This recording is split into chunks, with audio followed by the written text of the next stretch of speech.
तमिलनाडु में एक film star और भगवान के बीच फर्क करना लगभग नामुमकिन है।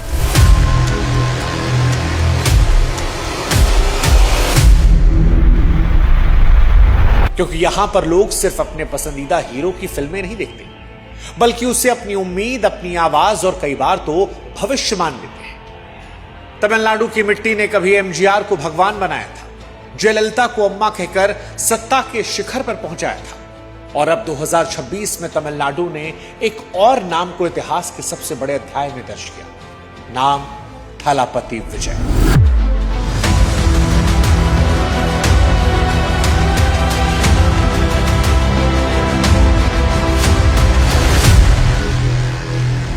वो स्टार जिसे लोग पर्दे पर थलापति कहकर चीखते थे, अब वो तमिलनाडु की पॉलिटिक्स का सबसे बड़ा चेहरा है। उसने पहले चुनाव में ही डीएमके और एआईडीएमके जैसी दशकों पुरानी पार्टियों को एक रात में ध्वस्त कर दिया। आलम यह है कि वो दुश्मनी भुलाकर साथ मिलकर विजय को रोकने की कोशिश कर रही है। लेकिन विजय की कहानी सिर्फ एक सुपरस्टार बनने की कहानी नहीं है। यह कहानी उस लड़के की है जिसकी एक्टिंग पर लोग हंसे थे, जिसके चेहरे का मजाक उड़ाया गया था, जिसे सालों तक नेपो किड कहा गया, जिसे एक डायरेक्टर का बेटा कहकर खारिज कर दिया गया। लेकिन जब दुनिया विजय की कमियों को गिना रही थी, तब विजय चुपचाप लोगों के दिलों में जगह बना रहे थे। फिल्मों में वो सिर्फ हीरो नहीं थे, बल्कि आम लोगों के गुस्से, दर्द और उम्मीद की आवाज बन रहे थे। और एक दिन वही फैन क्लब, जिसे शुरुआत में लोगों ने मजाक समझा था, वो तमिलनाडु की सबसे बड़ी राजनीतिक ताकत बन गया। टीवीके ने पहले चुनावी लड़ाई में 108 सीटें जीतकर दशकों पुराने किलों को ध्वस्त कर दिया, और तब जाकर पूरे देश को यह समझ आया कि विजय सिर्फ फिल्मों के हीरो नहीं थे। तमिलनाडु में लोग उन्हें बहुत पहले अपना भविष्य मान चुके थे। नमस्कार, मैं हूं शुभांकर मिश्रा और आज की कहानी है थलापति विजय की। इस वीडियो में हम आपको बताएंगे कैसे मजाक बनता एक लड़का बन गया तमिलनाडु का थलापति। हम आपको बताएंगे विजय का स्टारडम इतना खतरनाक क्यों है, कैसे विजय ने उसूलों के लिए अपने पिता के खिलाफ कोर्ट जाकर अर्जी दाखिल की थी, कैसे एक फैन से उन्होंने शादी कर दी थी, फिर एक्ट्रेस त्रिशा, क्या उनकी वजह से विजय की शादीशुदा जिंदगी में दरार आई, लव स्टोरी टूटी, वो कार प्लेट के पीछे जो सीएम 2026 लिखा था, उस मिस्ट्री का सच क्या है, क्या विजय ने जानबूझकर ही किया था, विजय के ड्राइवर का लड़का कैसे आज एमएलए बना है, लोग विजय को भगवान जैसा क्यों मानते हैं, क्या विजय रातों रात पॉलिटिक्स में एक्टिव हुए या वो पिछले 10 साल से तैयारियां कर रहे थे, विजय ने धर्म और राजनीति खेल पलटा कैसे, और क्या तमिलनाडु वाकई में एक नए युग की शुरुआत कर चुका है। ये सारी बातें आज इस वीडियो में आपको बताने वाले हैं। लेकिन इस वीडियो की शुरुआत करें उससे पहले हमारी आपसे गुजारिश है कि हमारे व्हाट्सएप चैनल से आप जरूर जुड़िएगा। लिंक हमने डिस्क्रिप्शन में कमेंट सेक्शन में दिया है, आपके लिए स्कैन भी लगा दिया है। आप जुड़ेंगे, व्हाट्सएप पर हमारी ताकत बनेंगे, तो फिर हमारा आपका रिश्ता मजबूत होगा और जो वीडियोस हम बनाते हैं वो आप तक पहुंच जाएंगे। हम आपके लिए कंटेंट लाते हैं, आप थोड़ी सी मेहनत हमारे लिए कर लीजिए। और अब शुरुआत करते हैं इस वीडियो की। देखिए, कहानी शुरू होती है एक ऐसे दुबले पतले लड़के से जिसे उसके अपनों ने भी शुरुआत में हल्के में लिया था। अक्सर हम और आप सोचते हैं कि कोई बड़े बाप का बेटा होगा तो रास्ता आसान होगा, लेकिन विजय के लिए रास्ता कांटों भरा था। विजय के स्वभाव में जो शांति और सादगी है, वो उन्हें अपनी मां शोभा चंद्रशेखर से मिली। वो एक जानी मानी प्लेबैक सिंगर थी। विजय की कैमरा जर्नी साल 1984 में सिर्फ 10 साल की उम्र से शुरू हुई। अपने पिता की कई फिल्मों में काम करने की वजह से उन पर नेपोटिज्म का ठप्पा लग चुका था। विजय इतने शर्मीले थे कि सेट पर किसी से ज्यादा बात नहीं करते। जब वो लोयला कॉलेज से विजुअल कम्युनिकेशन की पढ़ाई कर रहे थे, तभी फिल्मों के लिए पढ़ाई छोड़ दी। इसके बाद साल 1992 में वो पहली बार कैमरे के सामने आए। लेकिन जब कैमरे के सामने आए तो उन्हें तालियां नहीं बल्कि उपहास मिला, मजाक मिला। आपको जानकर हैरानी होगी, आज तमिलनाडु में जिस विजय के लिए लोग मर मिटने को तैयार हैं, जब विजय का डेब्यू हुआ तो एक बड़ी मैगजीन ने लिखा कि इस लड़के की शक्ल हीरो वाली नहीं है, इनके पिता को पैसा बर्बाद नहीं करना चाहिए, ये तो बदसूरत है। अब आप सोचिए, 18 साल का लड़का जो हीरो बनना चाह रहा था, उसे पहले मोड़ पर बेइज्जत किया गया, गंदी शक्ल वाला कहा गया। विजय की शुरुआत भी खराब रही। विजय की शुरुआत की 7 फिल्में इस कदर पिटी कि उन्हें लोग फ्लॉप मशीन कहने लगे। लेकिन विजय चिल्लाने के बजाय खुद को बेहतर करने पे ध्यान देने लगे। उन्होंने मार्शल आर्ट की ट्रेनिंग ली, अपने डांस को ऐसा बनाया कि आज तमिलनाडु समेत देश में लोग उनके डांस के दीवाने हैं। अपनी एक्टिंग पर दिन रात काम किया और इसके बाद साल 1996 में जब पूवे उनकागा आई तो लोगों को पहली बार एहसास हुआ कि यह लड़का सिर्फ अपने पिता के नाम पर नहीं आया है, इसके पास दमखम है। और फिर धीरे धीरे रजनीकांत के बाद तमिलनाडु का सबसे वफादार और सबसे जुनूनी फैन बेस विजय के लिए खड़ा हो गया। आज जब वो 108 सीटें जीतकर खड़े हैं तो ये उन तमाम लोगों को आईना दिखाना है जिसने कभी उन्हें नाकाम कहा था। विजय ने साबित किया कि मेहनत इतनी खामोशी से करो कि सफलता शोर मचाते, और इसी खामोशी से मेहनत से उन्होंने एक स्टारडम बनाया जो आज खतरनाक है। दरअसल विजय का स्टारडम जो है वो सिर्फ बॉक्स ऑफिस तक नहीं है, बल्कि ऐसी सुनामी बना जिसने तमिलनाडु को एक्चुअली बदल दिया है। विजय बहुत जल्दी समझ गए थे कि तमिलनाडु में सिनेमा जो है वो केवल एंटरटेनमेंट नहीं है, वो रिलीजन जैसा है, इबादत होती है, पूजा होती है। 2003 में जब उनकी फिल्म घिल्ली हुई तो उसने इतिहास बदला, क्योंकि तमिलनाडु की पहली फिल्म थी जिसने 50 करोड़ का बिजनेस किया, और यहीं से विजय को मास एक्शन हीरो की लीग में टॉप पर खड़ा कर दिया।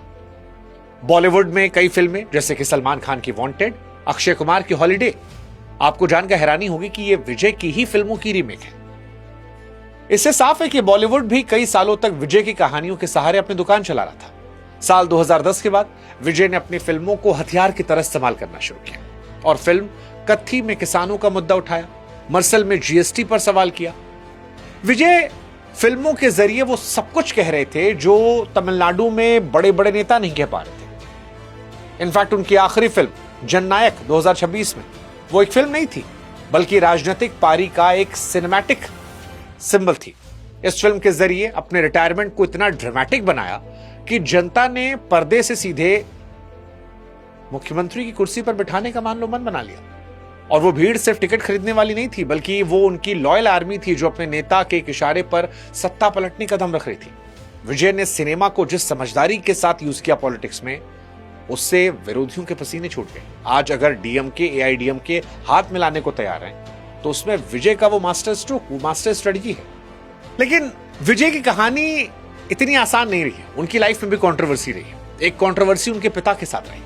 फिल्मी पर्दे पर विजय सबको दुश्मनों से बचा रहे थे, लेकिन असली चुनौती तब आई जब पिता सामने खड़े थे। फिल्मों में विजय हीरो थे, लेकिन असली जिंदगी में वो फैसला लेना पड़ा जो शायद कोई बेटा लेने से पहले 100 बार सोचता। उनके पिता जो एक बड़े डायरेक्टर हैं, एस.ए. चंद्रशेखर, उन्होंने विजय को उंगली पकड़ चलना सिखाया, फिल्मों में लेकर आए। लेकिन साल 2020 में इन दोनों के रिश्तों में दरार आ गई। विजय को अपने पिता को कोर्ट में घसीटना पड़ा। असल में उनके पिता ने विजय की मर्जी के बगैर उनके नाम पर एक पॉलिटिकल पार्टी रजिस्टर करवा दी। विजय जानते थे कि अगर वो खामोश रहे तो फिर दुनिया सवाल उठाएगी। विजय ने बिना डरे कोर्ट में कहा कि मेरा नाम, मेरी फोटो का इस्तेमाल कोई नहीं करेगा, चाहे मेरे पिता क्यों ना हो। यह फैसला लेना उनके लिए मुश्किल रहा होगा। पिता ने मीडिया में आकर इमोशनल कार्ड भी खिला, लेकिन विजय अपनी बात पर अड़े रहे। और आज उनकी पार्टी टीवीके में उनकी फैमिली का कोई भी मेंबर नहीं है। परिवारवाद को उन्होंने दूर रखा, क्योंकि परिवारवाद के ही खिलाफ उन्होंने पॉलिटिकल शुरुआत की थी। दुनिया को बताया कि अपनी पहचान के दम पर वो अपनी पहचान बनाएंगे, किसी विरासत के खैरात पर नहीं। और शायद ये स्वाभिमान जनता की नजरों में उन्हें और उठाने लगा, क्योंकि लोगों को विजय में एक ऐसा नेता दिखा जो कॉम्प्रोमाइज नहीं कर रहा था। वैसे विजय की लव स्टोरी की बात करें तो वो भी कमाल की लव स्टोरी थी। विजय के जिद उसूलों की लाइफ है। इसकी नींव में उनकी पत्नी का भी हाथ रहा, जिनसे उनकी मुलाकात किसी फिल्मी स्क्रिप्ट की तरह हुई थी। आपको जानकर हैरानी होगी, उनकी वाइफ जो पुरानी थी वो एक फैन थी और फैन से धर्मपत्नी बनी। साल 1996 में संगीता नाम की एक लड़की जो लंदन के एक बड़े बिजनेसमैन की बेटी थी, वो विजय से मिलने चेन्नई पहुंचती है। वो उनकी इतनी बड़ी फैन होती है कि बस एक झलक उन्हें सामने से देखना चाहती थी। विजय को उस लड़की की सादगी, उसका भोलापन इतना अच्छा लगा कि बीवी बना लिया। 1999 में दोनों की शादी हुई। संगीता ने लंदन का सारा ऐशो आराम छोड़ा ताकि चेन्नई की धूप में विजय का साथ निभाए। संगीता उस सिर्फ पत्नी नहीं बनी, बल्कि ताकत बनी। हालांकि 2026 आते आते इन दोनों की लाइफ में काफी ट्विस्ट आए। फरवरी 2026 में संगीता कोर्ट गई और डिवोर्स मांगा। उन्होंने आरोप लगाया कि विजय वक्त नहीं देते और किसी एक एक्ट्रेस के साथ उनका अफेयर चल रहा है। उनकी वाइफ ने कहा कि विजय उन्हें मेंटली परेशान कर रहे हैं। अपने बच्चों के लिए पैसे की मांग की बच्चों की कस्टडी को लेकर खींचतान शुरू हुई। यहां तक कि विजय के बेटे जेसन संजय ने भी सोशल मीडिया पर अपने पिता को अनफॉलो कर दिया, जिससे दुनिया को पता लगा कि विजय की लाइफ में सब कुछ ठीक नहीं है। हालांकि शपथ ग्रहण की चर्चाओं के बीच फैमिली को साथ में देखा गया है, लेकिन सच ये भी है कि घर की आग बुझी नहीं है। कोर्ट केस की सुनवाई जो है वो टली है। विजय की पर्सनल लाइफ में काफी चीजें चल रही हैं और इसके पीछे वजह है त्रिशा, एक्ट्रेस त्रिशा। वो त्रिशा जिनको लेकर वाइफ ने आरोप लगाया कि हस्बैंड जो हैं वो एक एक्ट्रेस के साथ हर जगह दिखते हैं, मुस्कुराते हैं, दोनों के बारे में बातें चल रही है, लेकिन वो खामोश रहते हैं। अब सवाल है, क्या त्रिशा और विजय डेट कर रहे हैं? देखिए, जहां कामयाबी और बेपनाह शौहरत होती है वहां अफवाहें और विवाद भी साए की तरह चलते हैं। विजय की लाइफ में त्रिशा का नाम एक ऐसा ही चैप्टर है। विजय और त्रिशा की जोड़ी रियल लाइफ में आती है और वो रियल लाइफ तक अब चर्चा में है। आज लोग चटकारे ले रहे हैं, लोग मजाक उड़ाते हैं कि विजय चीफ मिनिस्टर बनेंगे और होम मिनिस्टर जो है वो त्रिशा बनेगी। लेकिन विजय और त्रिशा की दोस्ती या कहें कि जान पहचान शुरुआत होती है साल 2004 में घिल्ली के सेट पर। पर्दे पर उनकी केमिस्ट्री इतनी नेचुरल थी कि लोगों को पहली बार रील और रियल के भी शक हो गया। इसके बाद तिरुपाची, कुर्वी जैसी फिल्मों ने शक को हवा दी। लेकिन 2008 के बाद इस सुपरहिट जोड़ी ने अचानक 14 साल के लिए एक दूसरे से काम करना बंद कर दिया। फिर साल 2023 में लियो के जरिए दोनों साथ आए और फिर तब से अफवाहें शुरू हो गई। लगातार अफवाहें चल रही हैं। मतलब त्रिशा का कैंपेन में साथ आना, त्रिशा का वोट देने जाना। त्रिशा का इनफैक्ट एक पुराना वीडियो भी वायरल हो रहा है जिसमें वो चीफ मिनिस्टर बनना चाह रही थी और 4 तारीख को जब नतीजे आए तो लोग पुष्पा 2 का एग्जाम्पल दे रहे थे कि विजय ने त्रिशा को जीत गिफ्ट कर दी। हालांकि बीच में इन दोनों के बीच में भी कंट्रोवर्सी आई थी। इन दोनों ने भी एक दूसरे को इंस्टाग्राम पर अनफॉलो किया था, लेकिन फिर ऑल इज वेल दिखा। त्रिशा को हाल ही में तिरुपति मंदिर में विजय की जीत के लिए प्रार्थना करते देखा गया। रिपोर्ट यह भी कहती है कि वो विजय के घर पर भी स्पॉट हुई हैं। 2026 चुनाव से ठीक पहले नॉर्वे में दोनों के साथ देखे जाने की तस्वीरें भी आई। फिर वाइफ का डिवोर्स फाइल करना, वो भी जनता को यकीन दिला रहा था कि दाल में कुछ काला है। उनके ऑपोजिशन ने उनके कैरेक्टर को लेकर बहुत सारे सवाल उठाए। त्रिशा को घर तोड़ने वाली औरत तक कहा, लेकिन दोनों यहां शांत रहे और बाद में जीत हुई। अब इस जीत में उनकी खामोशी को भी लोग मास्टर स्ट्रोक बता रहे हैं। हालांकि इस जीत के बीच में विजय की गाड़ी का वो नंबर भी बड़ा वायरल हुआ है, सीएम 2026। एक तरफ विजय की पर्सनल लाइफ में कंट्रोवर्सी चल रही थी, लेकिन ऐसा लगता है कि विजय शायद क्लियर थे चीफ मिनिस्टर बनने को लेकर। मानो सालों पहले से ही पूरा प्लान कर रखा था। विजय की पॉलिटिक्स में सबसे ज्यादा चर्चा उस पुरानी मिस्ट्री कार की है जिसके नंबर प्लेट ने सालों पहले भविष्य की तस्वीर बताई थी। कार का नंबर TN07 CM 2026। और आज लोग दंग हैं ये तस्वीर देखकर। क्या विजय ने बहुत पहले तय कर लिया था कि वो 2026 में मुख्यमंत्री कुर्सी पर बैठेंगे? इसे सिर्फ एक इत्तेफाक कहना मुश्किल है, क्योंकि विजय ने अपनी फिल्म गोट में भी इसी नंबर का जिक्र किया। क्या ये मेंटल गेम था जिसने जनता और फैंस के मन में यकीन किया कि विजय का राजा बनना कुदरत का फैसला, या विजय ने तैयारी कर रखी थी पूरी प्लानिंग के साथ? विजय ने राजनीति में कदम किसी हड़बड़ी में भी नहीं रखा, बहुत लंबी प्लानिंग का हिस्सा था। कई बार लोगों को लगता है कि शायद रातों रात था। नहीं, 2013 में जब उनकी फिल्म थलाइवा आई थी, उस वक्त ही जो मुख्यमंत्री थी जयललिता जी, उनको एहसास हो गया था कि ये पॉलिटिक्स में आना चाहते हैं, और तभी शायद जयललिता ने इनको टाइट करना शुरू कर दिया था, क्योंकि विजय को समझ में आ गया था कि अगर व्यवस्था बदलनी तो मैदान में उतरना पड़ेगा। हालांकि जयललिता ने इनको टाइट किया। उसके बाद विजय खामोशी से काम करते रहे, एनजीओ चलाने लगे, फैन बेस बनाया। 10 साल तक वो चुप रहे। लेकिन जयललिता की मौत के बाद जब तमिलनाडु में एक वैक्यूम क्रिएट हुआ, उसके बाद विजय ने फिर से शुरुआत की। जब तक जयललिता जिंदा थी, तमिलनाडु का कोई भी हीरो पॉलिटिकल राइज नहीं पाया, क्योंकि जयललिता इतनी कठोर हो चुकी थी कि वो किसी को आगे नहीं बढ़ने दे रही थी। लेकिन उनके जाने के बाद विजय ने अपनी शुरुआत की, जीत की शुरुआत की, और उसका एक नतीजा दिखता है कि विजय का पर्सनल ड्राइवर का बेटा भी टीवीके के टिकट पर चुनाव लड़कर विधायक कुर्सी हासिल कर लेता है। वो जो तस्वीर वायरल हुई थी जहां पर ड्राइवर का बेटा विजय के पैर छूता है, वो अपने आप में एक भावुक लम्हा था, लोकतंत्र की ताकत को दिखाने वाला। हालांकि विजय ने 2 सीटों पर चुनाव लड़ा था, पोरंबूर और तिरुचिरापल्ली। इन दोनों सीट पर चुनाव लड़ा, दोनों सीट पर जीते। अब एक र्यूमर यह भी उड़ रहा है कि एक सीट पर शायद वो इस्तीफा दे दे और हो सकता है त्रिशा चुनाव लड़ ले। पता नहीं क्या होगा क्या नहीं, लेकिन विजय को तमिलनाडु में लोग भगवान जैसा मानने लगे। और इसके पीछे सिर्फ ग्लैमर नहीं है, भरोसा है जो तमिलनाडु की जनता ने विजय में देखा है। आज विजय को तमिलनाडु में लोग सिर्फ सुपरस्टार नहीं मानते, उनकी अलग इज्जत है और इसके पीछे गहरा दर्द भी है।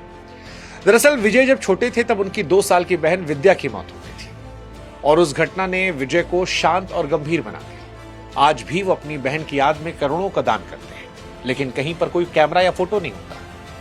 विजय वो शख्स हैं जिनसे आप ये कम से कम सीख सकते हैं, क्योंकि दान के बारे में अक्सर कहा है कि दाएं हाथ से दान करो, बाएं को पता न लगे। आज जब लोग एक केला भी देते हैं और सोशल मीडिया पर दिखाते हैं, वहां पर विजय का ये स्वभाव तमिलनाडु के लोगों के दिल में घर करता है। विजय की सिंप्लिसिटी भी लोगों के दिल में घर करती है। वो रात के अंधेरे में खुद कार चलाते हैं, सड़कों पर साइकिल लेकर निकल जाते हैं। 2021 में उनका साइकिल से वोट डालने जाना कोई दिखावा नहीं था, बल्कि जनता के उस गुस्से के साथ खड़े होने का उनका तरीका था जो महंगाई से परेशान थे। वे हजारों बच्चों की पढ़ाई का खर्चा उठाते हैं, प्रचार नहीं करते। विजय की यह संजीदगी, उनकी सादगी शायद उन्हें उनकी मां शोभा चंद्रशेखर से मिली है, जिन्होंने उन्हें जीवन के सबसे कठिन दौर में संभलना सिखाया। और इसी वजह से विजय धीरे धीरे थलापति और फिर तमिलनाडु के लोगों की जान हो गए, क्योंकि तमिलनाडु की जनता ने देखा जब पावर के साथ दया भी मिलती है तो इंसान सिर्फ एक्टर नहीं रहता, वो रक्षक बन जाता है। जयललिता और करुणानिधि जैसे दिग्गजों के जाने के बाद जनता ने विजय में वो रक्षक ढूंढा है जो उनकी बात सुनेगा और शायद उनके लिए खड़ा होगा। लेकिन क्या विजय को यह सक्सेस रातों रात मिल गई? पहली बार चुनाव लड़कर वो जीत गए?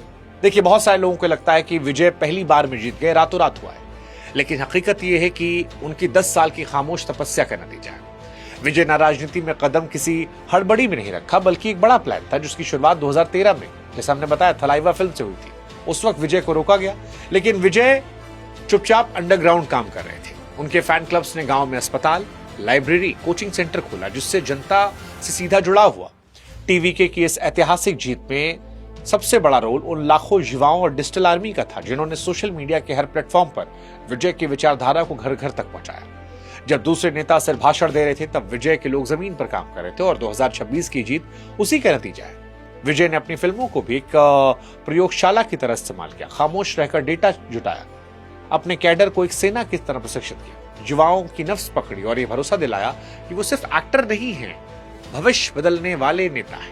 हालांकि विजय को इसमें परेशानियों का सामना भी करना पड़ा, उनके धर्म की वजह से। अगर वो चीफ मिनिस्टर बनते हैं तो पहले ईसाई चीफ मिनिस्टर होंगे जो मुख्यमंत्री बनेंगे, लेकिन यह आसान नहीं था, क्योंकि विरोधियों ने कमजोर करने के लिए धर्म को भी हथियार बनाया। लेकिन विजय ने यहां भी सबको मात दी।